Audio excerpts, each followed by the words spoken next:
con la segunda parte de este estudio. Es tiempo de crecer y eso es lo que estamos creciendo en conocimiento.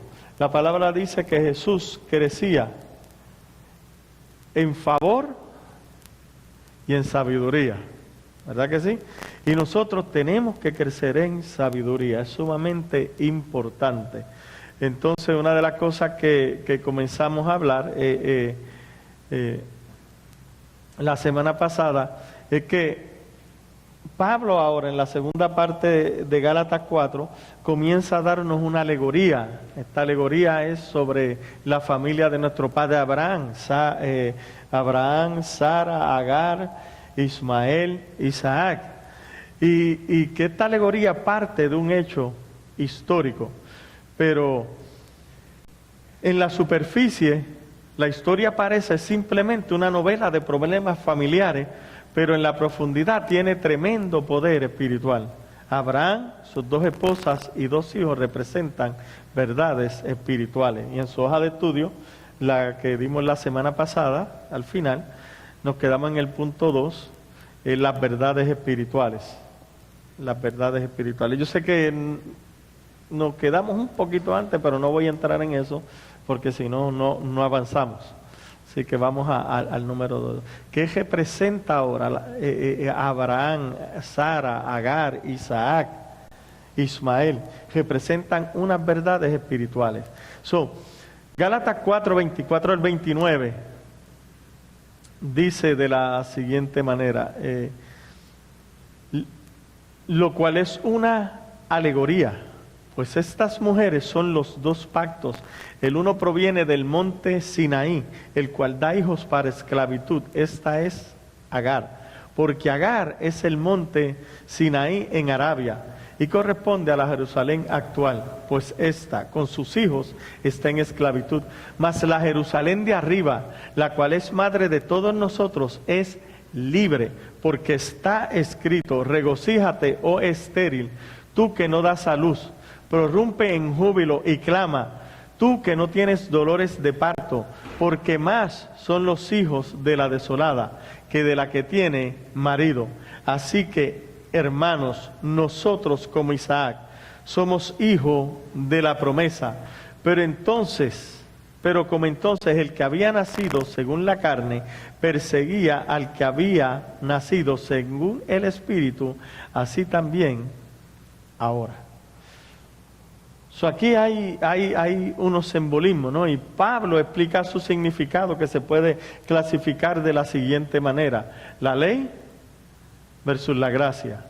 La ley representada en Agar, que es la esclava; la gracia representada en Sara, que es libre. La ley era un ayo que nos iba a conducir a Cristo, ¿no? Pero la gracia, Sara, representa entonces el nuevo pacto. El nuevo pacto que nos libertó de toda condenación, de la condenación de la ley, de la condenación del pecado, nos libertó de la muerte. Es por eso que ninguna condenación hay para los que están en Cristo Jesús. También se representa Ismael versus Isaac. Ismael, que fue concebido en la carne. Mas sin embargo, aunque fue concebido en la carne, en una desobediencia, y aunque en un momento su madre es echada, se va huyendo, ¿no? De Sara, Dios le da una promesa. Él dice: vuélvete, porque de ese niño saldrán naciones. Y dijimos que Isaac, ¿qué significaba? ¿Quién me puede decir? ¿Perdón? Dios ha oído tu aflicción. Yo era a ver si usted estaba aquí. Ismael, aunque Agar salió huyendo y llevaba en su vientre a Ismael, Dios le dice: vuélvete, porque ese niño es Ismael. Dios ha oído tu aflicción.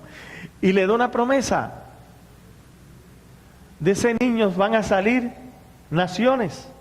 Y es interesante que aún en medio de muchas veces nuestros errores, Dios dice, yo he oído tu aflicción.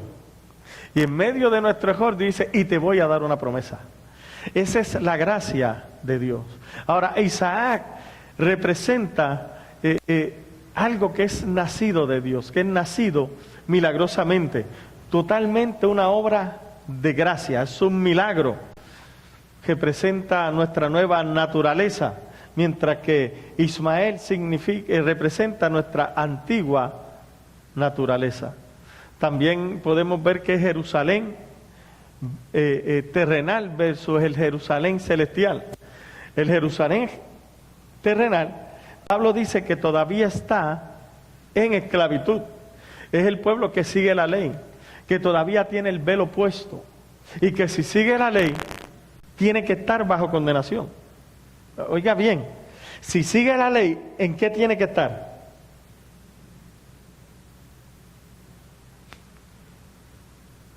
Bajo condenación. Y hay gente que dice, no, pero pastor, ¿cómo va a ser? Israel es el pueblo escogido de Dios. Es que esto es sencillo.